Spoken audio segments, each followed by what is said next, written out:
Habari yako.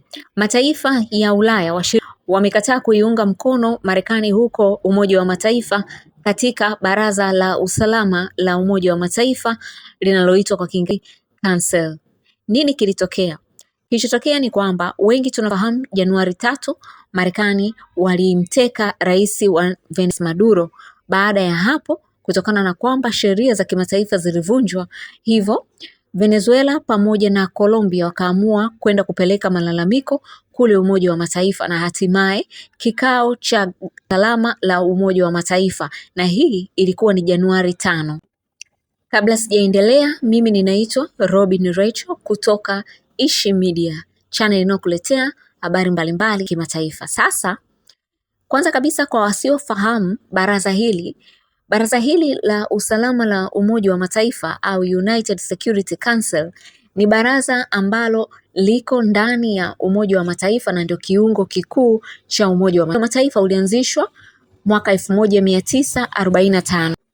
Umoja huu ulianzishwa baada ya vita kuu ya pili ya dunia kuisha. Washindi wa vita kuu ya pili ya dunia ndio walioanzisha taifa. Hivyo basi, katika Baraza la Usalama la Umoja wa Mataifa, yani United Security Council, linaongozwa na nchi zilizoshinda vita kuu ya pili ya dunia. Nchi hizo ni Urusi, Marekani, Ufaransa, Uingereza pamoja na China. Nchi hizi 5 zilizoshinda katika vita kuu ya pili ya dunia na ambazo ndio zinaongoza baraza hili la usalama la Umoja wa Mataifa pia zina kura ya veto. Kura hii ina uwezo wa kupinga maazimio mbalimbali, yani kublock, au pia ina uwezo wa kupitisha maazimio mbalimbali. Kwa hiyo kila nchi kati ya hizi nchi 5 wana kura ya veto. Kwa hiyo azimio flashwa, mmojawapo akiamua kutumia veto yake akablock hilo azimio, maana yake ni kwamba hilo azimio halitapita. Hii ndio nguvu walionayo hawa wajumbe wa hili baraza la usalama la Umoja wa Mataifa. Maana yake ni kwamba hawa ndio kama wanaiongoza dunia kupitia Umoja wa Mataifa. Kura hizi za veto wamekuwa wakizitumia wakati mwingine kwa maslahi yao na si kwa maslahi ya mataifa mbalimbali au ya wananchi kutoka katika mataifa mbalimbali. Mfano, mara nyingi pale Israel inapokosea na ikitakiwa kuadabishwa, Marekani wamekuwa wakitumia kura ya veto kwa ajili ya kublock azimio ya kuiadhibu Israel. Hivi na nchi nyingine kuendana na maslahi yao. Kwa hiyo Venezuela wakawa wamepeleka malalamiko yao na kikao cha dharura kikafanyika tarehe 5 Januari, yani juzi tu. Na katika kikao hiki inaeleweka wazi kwamba umo ndani Marekani wana kura ya veto. Kwa hiyo inaeleweka wazi azimio lolote litakalopitishwa, Marekani wana nguvu ya kublock hilo azimio. Kutokana na hilo, kikubwa kitakachoangaliwa hapa kao pamoja na maazimio yatakayopitishwa ni nani ataunga mkono. Hapo ndo kikubwa ambacho pengine kinaangaliwa. Sasa kilichotokea ni kwamba mataifa mbalimbali yalipinga kitendo cha Marekani kuivamia Venezuela na kumteka rais wa Venezuela Nicolas Maduro. Na moja ya watu waliopinga ni washirika wa Venezuela kama Warusi, wa China, wa Iran. Hao watu wote walitegemea kwamba watakaa upande wa Venezuela.